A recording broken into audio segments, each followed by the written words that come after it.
Welcome to A Scrap Life, a podcast solely focused on the hustlers, grinders, operators, and business owners who live and breathe the scrap metal industry every day. Here is your host, Brett Eckhart. All right, down in Scott, Louisiana, with Sydney and Kip Vincent from Colt Incorporated. So this is kind of a dual podcast because usually Craig does Talking Tires, but because the tire recycling industry, the scrap metal recycling industry, I feel are closely related, I get to do the honors of being Craig and Brett today. So thank you guys for taking the time to sit down and talk to me today. Absolutely. Glad to have you. I can't help but, like, you guys have a unique relationship that I watched my whole life, and it kind of brings back like a lot of fond memories for me. So not that I'm that much younger than you, but the relationship that you guys have and watching you guys kind of how you, I could see, feels like how you operate your business with the husband and wife team.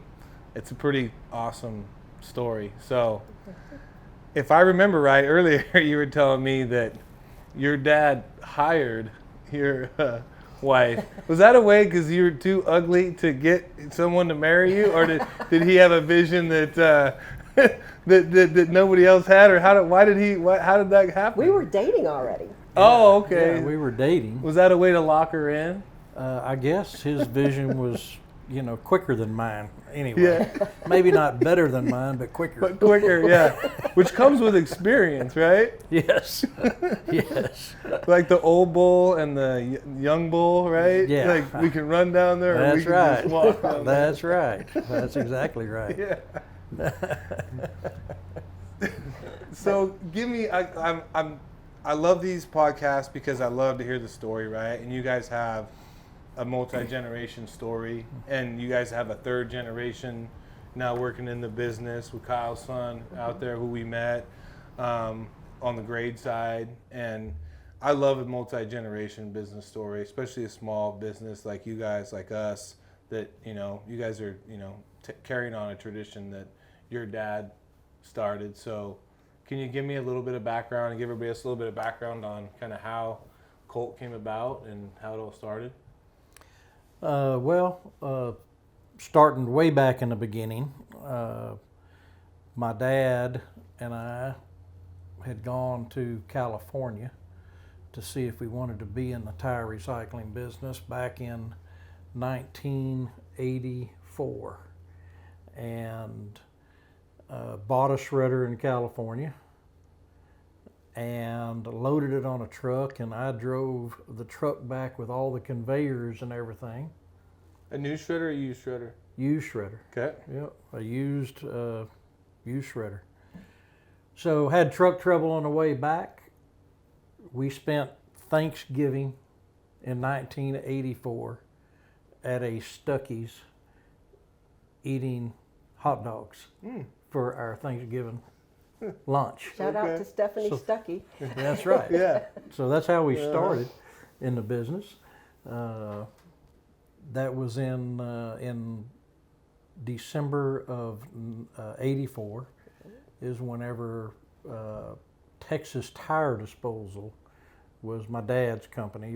He had 7 investors in Texas Tire Disposal.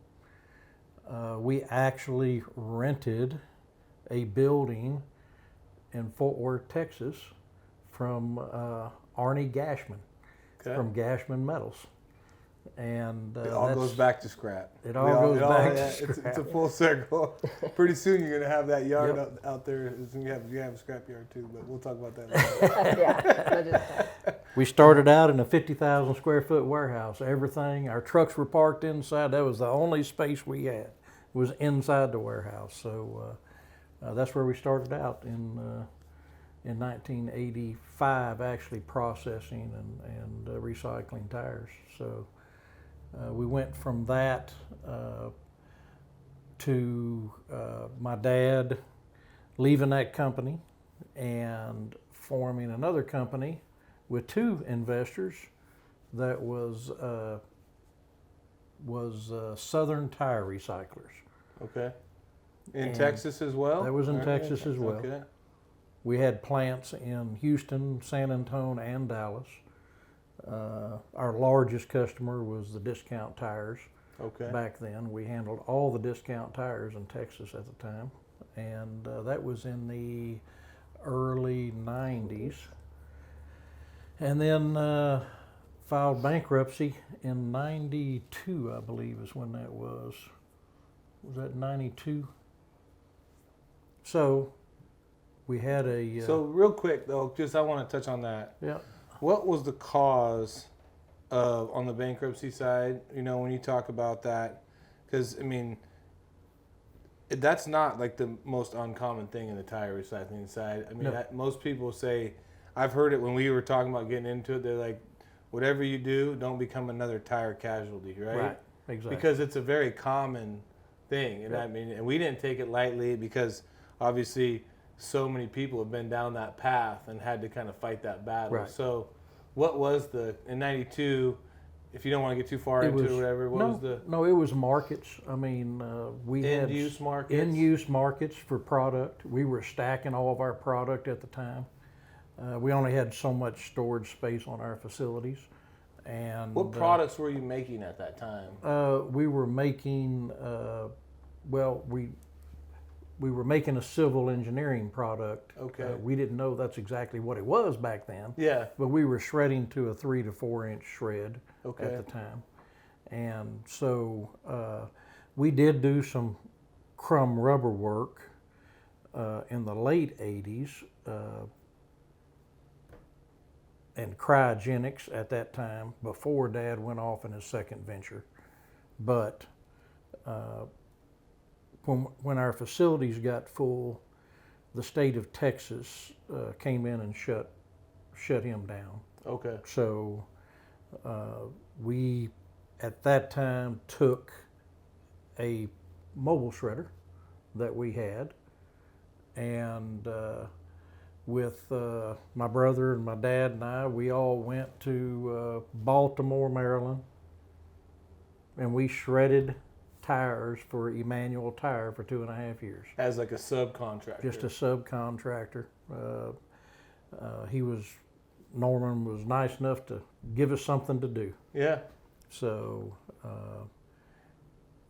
So there had to be like some sort of like passion, interest, something that kept you in it at that point in the game, right? Because most people would be like, okay, yeah. maybe I just don't need to be in the tire business, but Well, obviously you had the equipment right. available to you, so you're like, well, if we can put this thing to work, then I can at least go make a living. It definitely gets in your blood. Yeah. You know, just the recycling side gets in your blood. So, you know, we've only done tires in our life in the recycling business. So, the challenge is always trying to balance that what's in your blood. Yeah. With what pays the bills. reality. Yes. Yeah. Because there were a lot of tense moments Yes. Yeah. going through that where I was like, no, we're not, no more Baltimore, no more this, no more that. Because there was a moment when you were working for the original with the two investors company, right? Because you were in medical, you were in medical billing, right? I was in medical billing, yeah.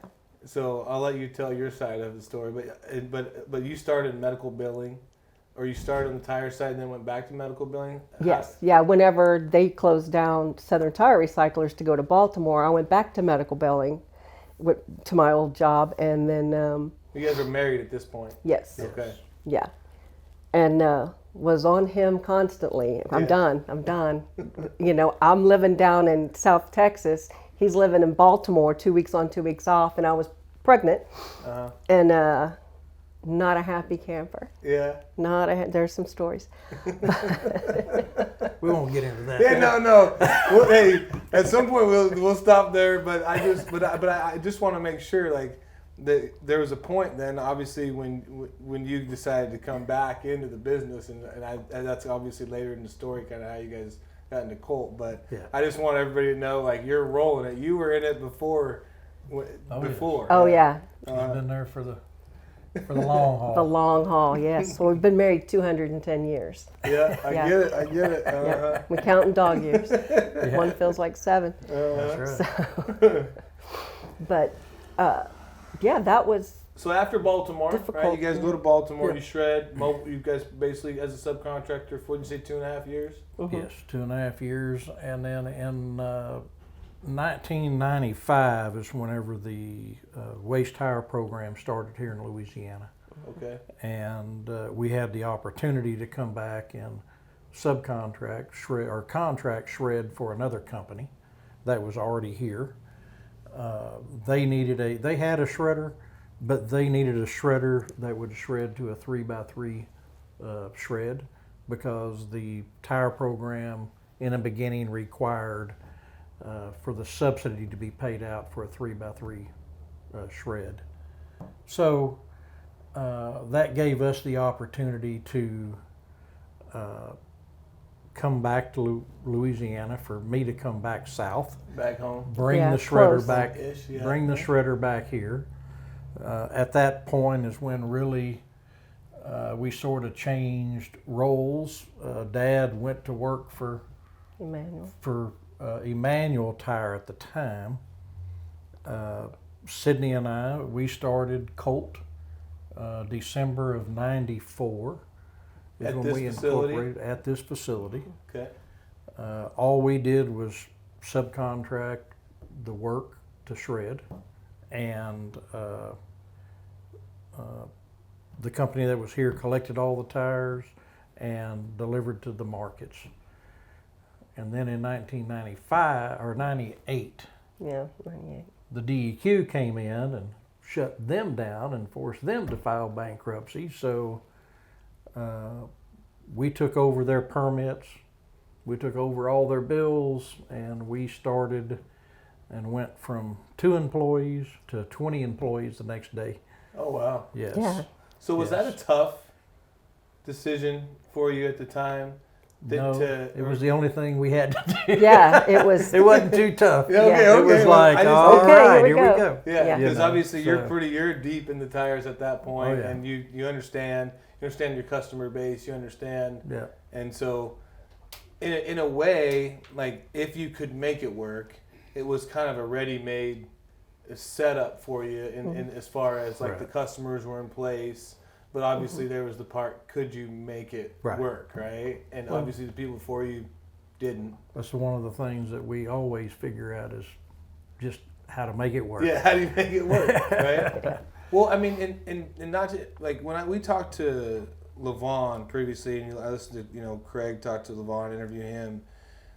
Because the tire recycling industry is new, right? Relatively speaking, compared to say the scrap metal recycling, Right. where it's been around, since the turn of the century, and it is viewed more as a commodity. Right.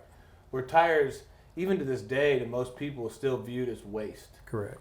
And as just like any product that starts out as waste, and eventually people figure out how to make it into a commodity, or at least and turn into a usable form, it's got to go through like many iterations. And it feels like Yes. the people that can survive and keep battling and keep working through those iterations make it work. Yes. Right? For lack of a better word, can build real That's- businesses and have real impact, but through a lot of trying times. The laughing, the crying, the ups and downs, Yeah. all the things, you Yeah. know. So it was. It's been interesting. So Makes you stronger though. yeah, but I mean, so those years are like, so when did you come back in full time? Like what year was that? When it went from 2 to 20? Yeah, because 94. I had come. It was in whenever we took over from ARI. Then you started back full time after? I had already moved over here, and because I didn't like even living 4 hours away. It was still 4 hours away, Yeah, so it's I still a moved over drive. here, and I was just a stay-at-home mom doing the piddly little books at the house for the business. It wasn't much because we weren't transporting; we were just shredding. Yeah. And so then whenever the call came in that hey, tomorrow we're not going to have a job. Yeah, or we can take 20 employees. And Yeah, or we can start it digest back up. this. And so, that we bit the elephant. We ate it, Yep. one bite at a time. So what was the sentiment between all the guys working here and gals, whoever was here? Were they just happy to have someone here that wanted to continue the business, or was it? I mean, For the most part. I mean, Yeah. their manager probably Yeah. was the only person who wasn't happy to see that happen, which ended up not being with us. But, the person that we had a great relationship with was their maintenance person. His name was Junior. Mm-hmm. And Well, he had a Cajun name, but everybody just called him Junior because we everybody couldn't called him pronounce it. Junior. Yeah, but We had him. He was gift with purchase is Yeah. kind of what we call it, because he came with the business. Yeah. But he stayed until he passed away. Right. Oh, He wow. was still employed with us until he passed away. I mean, it would be 30 years now yeah, that he would have been with us. Yeah. And to that point, like, anytime you have this much equipment around, right? I mean, your maintenance guy, whoever's running your maintenance program, is like almost invaluable, right? oh yes, The people that know the equipment, and we couldn't get Kyle, who's over there behind the camera. We couldn't get him to come on the camera, but some '94, and if I remember the story correctly, was it '99 that Yep. Kyle came to join the team? yes. Came back into tires. Yeah. He was running a company for An energy another company. tire group called Nathaniel Energy up in the Okay. Dallas-Fort Worth area in Texas. But and then he went out into the used tire business from there, and then came to work for us here in '99.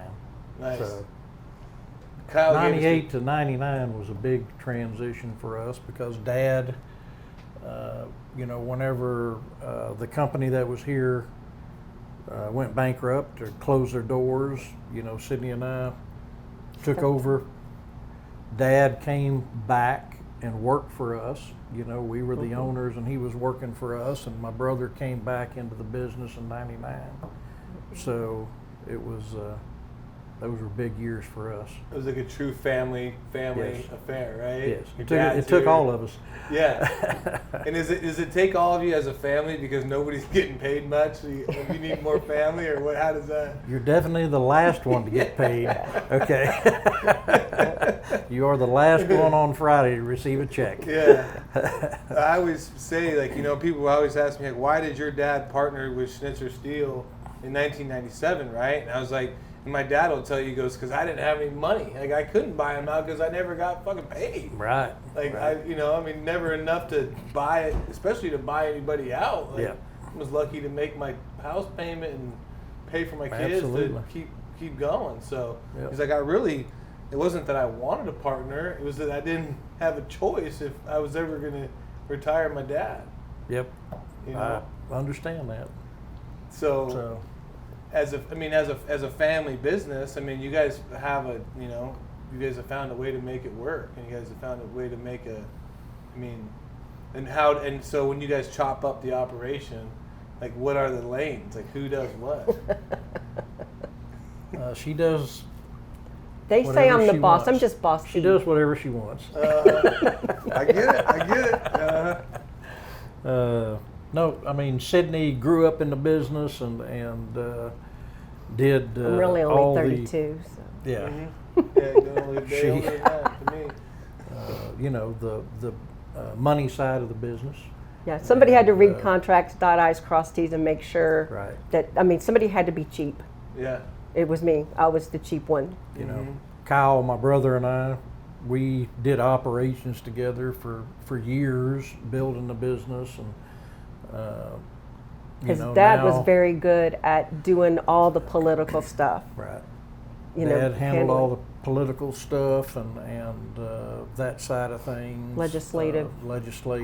And the business side of things too. I mean, we were obviously we owned the company, so we were heavily involved in the business side. But eventually Dad, went off and sort of semi-retired and moved back to Dallas, Fort Worth, and lived out the rest of his days there. Yeah. So that left us, my brother, which his son has come to work and running our plant for us and is doing a great job. And Kyle runs all of the operations. Mm-hmm. And I unfortunately take care of the political side and the business side, and Sydney still That's what she oversees wants. the books. And yeah. So I mean, out of curiosity, why is the political side so important to our industry? I mean, you sit on the ISRI board for the Gulf Coast chapter, which is we talked about at lunch, which is great. But why is that so important to our industry right now? Well, your I think standpoint? just from what you talked about earlier. I mean, the tire side of things. Look, I was successful in getting a bill passed many years ago that classified our product in Louisiana as recovered material and not waste. Yes. But many states are still, it's a waste. It's a solid waste. It's dealt with that way. And to try to get those things changed and understood in our industry is, it's a big challenge and needs to be done, because we do produce products. They're going out into the marketplace as products. The only thing we have in a tire today that is considered a commodity is wire. Yeah. The tire wire, and that's just from being steel. And I feel like the reason I want to bring that up, and I'm glad you gave that answer, is because I feel like on the scrap end, which is now, I mean, if you listen to ISRI and what they're trying to say is, recycled materials Right. is what they're trying to rebrand what we're doing, is because they're basically, they've seen almost how tires have been treated over the years. So you guys are working upstream, Yep. trying to become recycled materials. Right. Scrap's trying to not work too far downstream to become Right. waste. Right. Because to come back up, I mean, it's like a salmon, it's right? By it's the a time battle. you wiggle your way back up, Right. you go out to the ocean and try and wiggle your way back up the river. I mean, that's a tough go. It is. And I think when I listen to Sacco and I listen to ISRI, they can see the detriment if you fall and you get classified as a waste, or they view you, even if the optics is of waste, Right. then that's what makes people nervous, and rightfully so, because of how hard even you have to work, even from a state standpoint, let alone on a national level, Right. to just be classified as a recycled material. Look, just getting a law passed doesn't change all of your Department of Environmental Quality people's minds Yes. and understanding of what is happening in the tire recycling business. So that's still a challenge. And, from the political side and having lobbyists and all that and fighting those things is a 12-month out of the year battle. Yeah.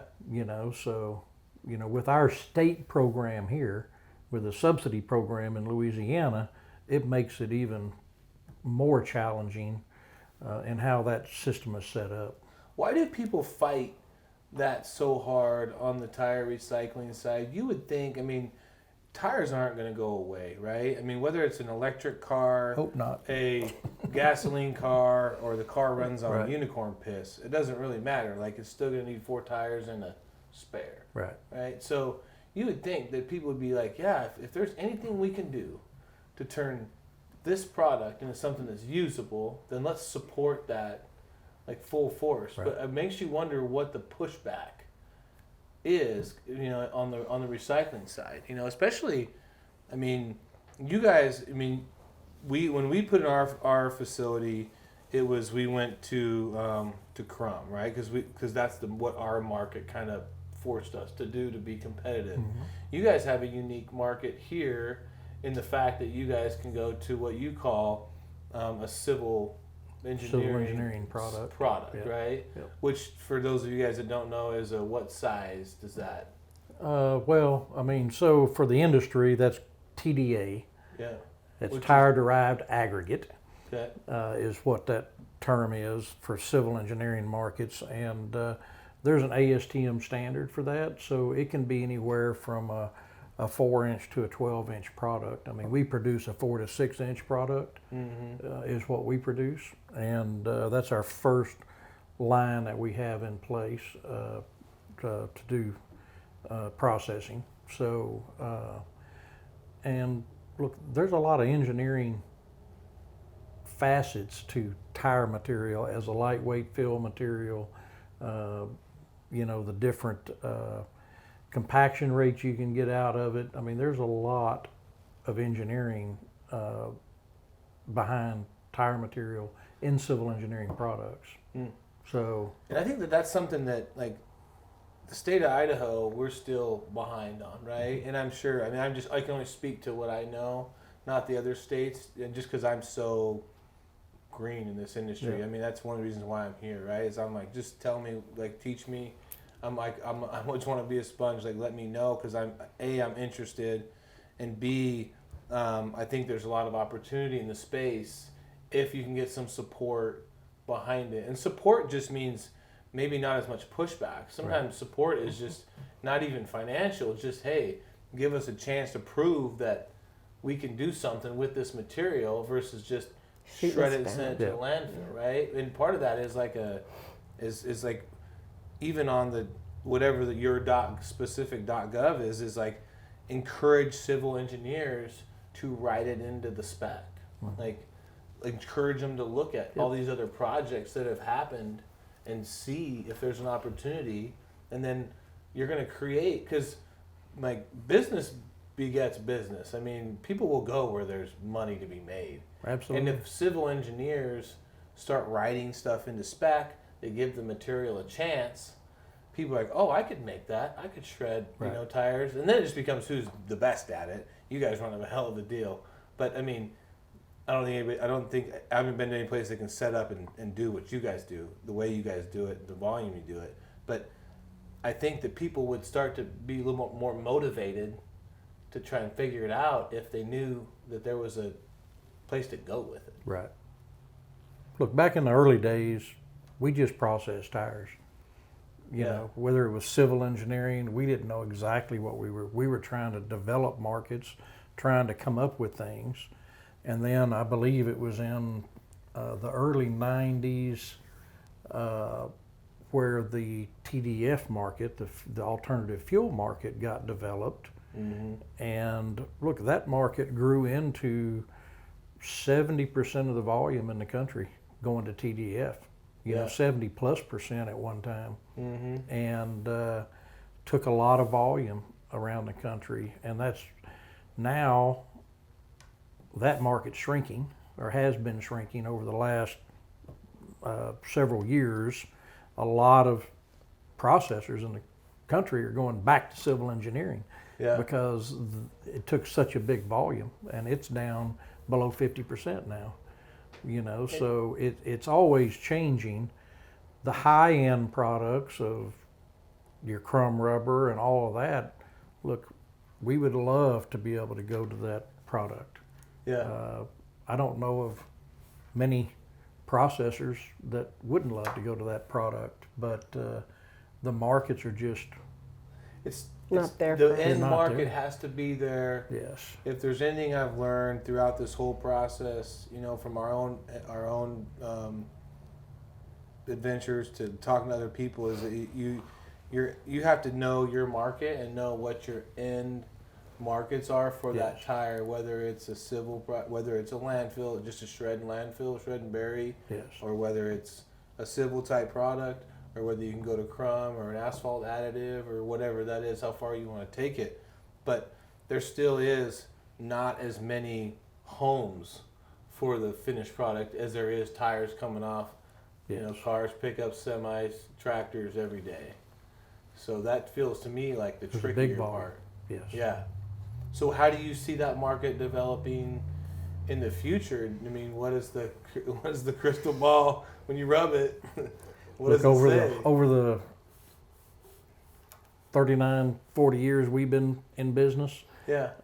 there's things beyond your control, and you just have to figure out how to adjust to what's happening. You know, like I said, I mean, TDF, Louisiana itself had 7 TDF markets, fuel markets at one time. Now they only have 1, you know, and market-wise, we can't afford to process fuel for them, you know, so we go back to civil engineering. If fuel markets come back, we'll go to fuel. You know, it's just... it's really whoever can pivot the quickest. Yes. Right? Whoever's built it into their business model to make the pivot. Yep. We haven't processed fuel in 7 years, maybe 8 years, 7, 8 years. 8 or 9. But our system's still sitting out here. I was going to say, we talked about that. He's started- like, it's there, it's ready. When We that started every 30 days as part of our maintenance program. We run everything, and then if we need to start running fuel, we're ready to run fuel. Because at the end of the day, it goes back to that. If you have a home or a better home or a whatever, a temporarily better home, Right. and you can capitalize on that. Whoever has the facilities, the machinery, whatever, process it in place can take advantage of it, right? Yes. And if you don't, then you're kind of, if you went all in on TDF or Crum or whatever, then you're kind of in a spot where you're going to have to figure out, because I think that the tires keep coming. Oh, they never stop.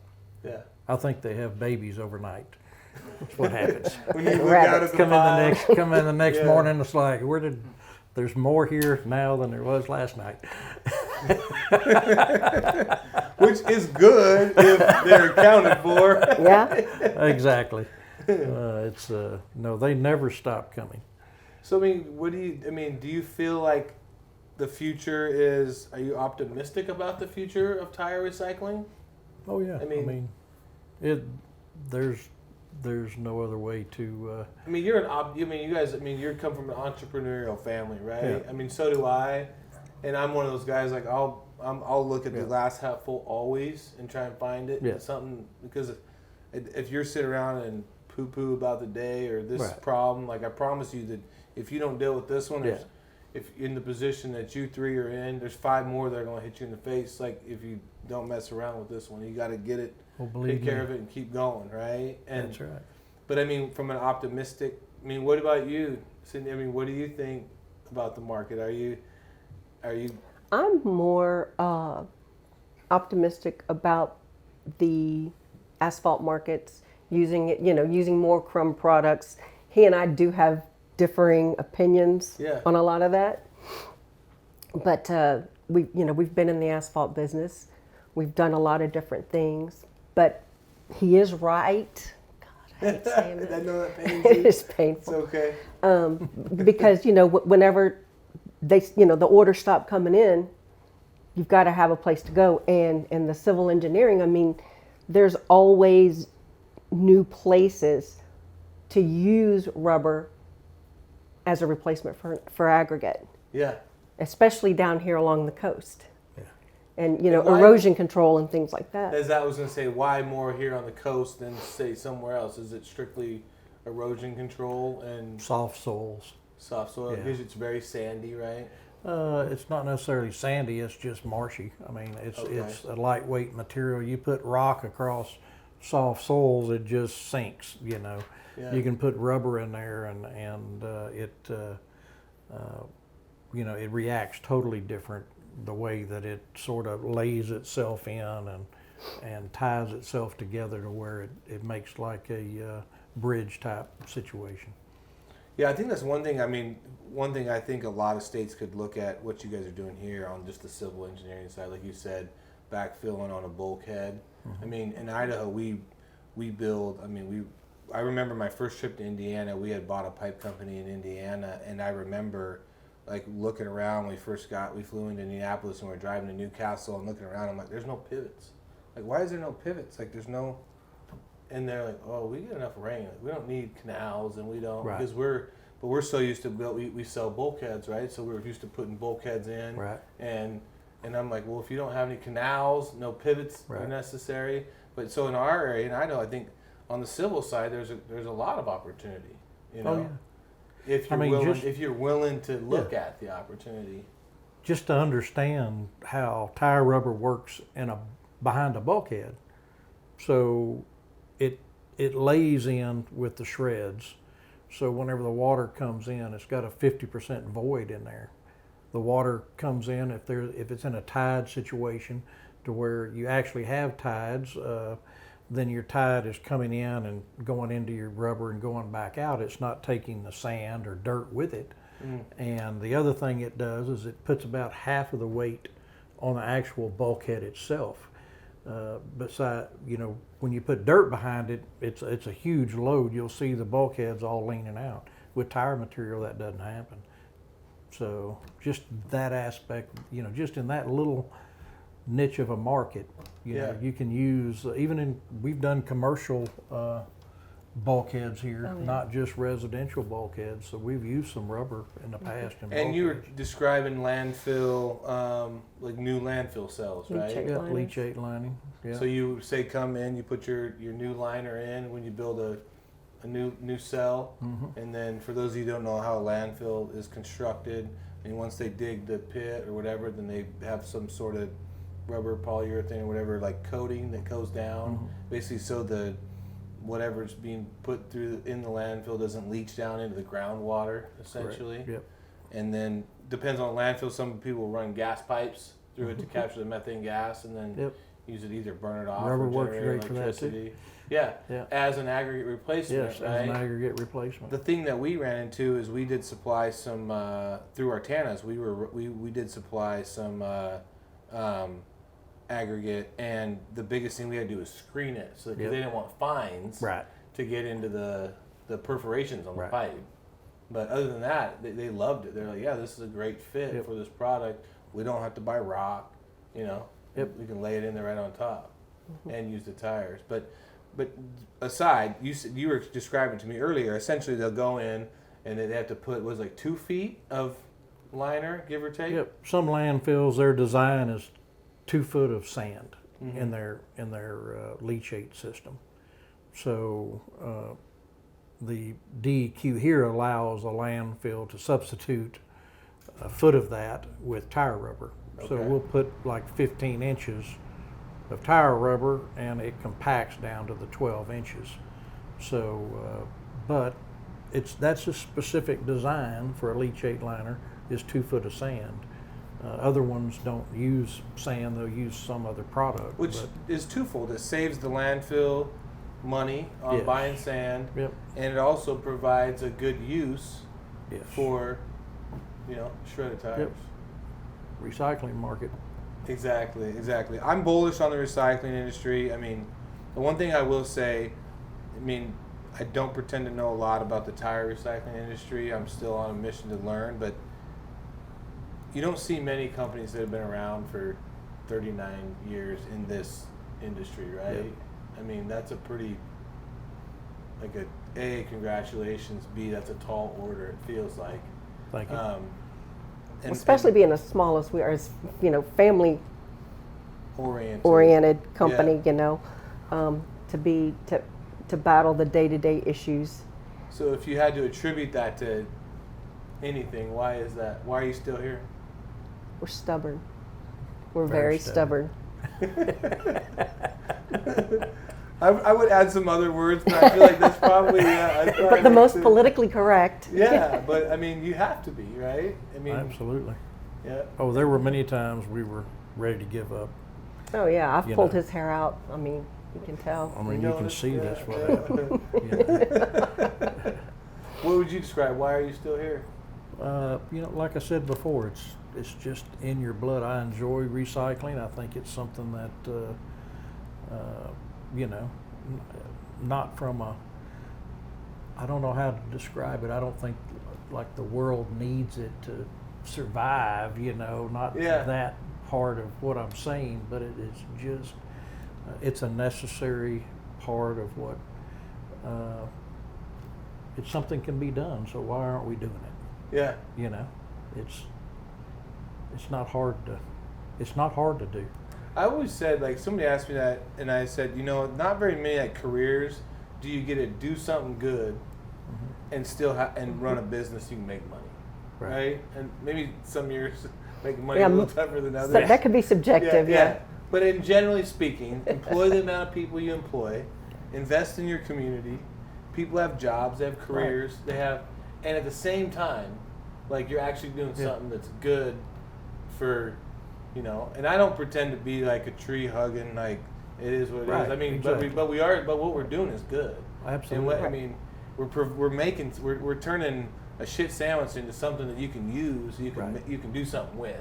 Right. And for Look, me, we have 88 employees now. Yeah. You know, I mean, we have a lot of employees that have been with us 20 plus years. 20 plus years. I mean, our median is 10 years for our employees. You know, so I mean, it's about providing for those families. It's all of that. Yeah. You know, I love it. Like I said, that's to me. I've always been like, people could get really like green on you and get really down to earth. And to me, it is like you're doing something good for your local community. You're doing something good on a world level, but you're also, you know, you're providing jobs and you're, you know, so keeping my brother out of trouble. Yeah, exactly. Giving him something to do. I don't know. I see what he's got built, what he's got going out there. Like, you guys have a hell of a system. I think he keeps a lot of other people out of trouble too. So everybody's scratching each other's backs here. Absolutely. Well, thank you guys for taking the time. I do appreciate it. All right. And thank you for the lessons, the information today. I learned a lot, and I appreciate you guys. So thank you again. We enjoyed it. Yep, Absolutely. enjoyed it. And I got some Cajun food for lunch. There you go. Yeah, which was awesome. Yeah. Which means I ate enough. I don't eat dinner now. Thank you guys. We do that all the time, but we eat dinner too. Well, I probably eat dinner tonight too. If I don't, I probably have a couple Coors Lights with it. Yeah. All right. Thank you guys. All right. Thank you.